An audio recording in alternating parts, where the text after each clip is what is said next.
I want to remind you all why I believe that it's right to take this step now, no matter how difficult it seems. And the logic remains the same.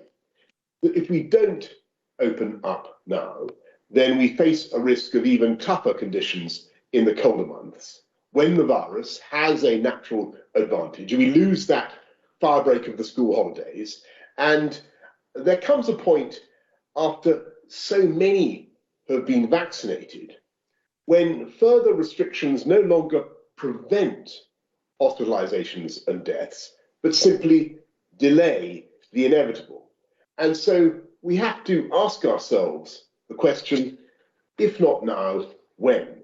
And though both deaths and hospitalizations, as I say, are sadly rising, these numbers are well within the margins of what our scientists predicted at the outset of the roadmap. And so it is right to proceed cautiously in the way that we are, but it's also right to recognize that this pandemic is far from over. And that's why I'm afraid it is essential to keep up the system of test, trace, and isolate. And I know how frustrating it is for all those who have been affected or pinged, and I want to explain, therefore, that people identified as contacts of cases are at least 5 times more likely to be infected than others.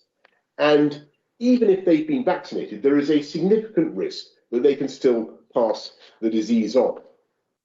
And so, as we go forward, I'm afraid that the continuing sacrifice of this large minority, those of us who are being asked to isolate, remains important to allow the rest of society to get back to something like normality. And I'm afraid that at this stage, it's simply a consequence of living with COVID and of opening up when cases are high in the way that we are.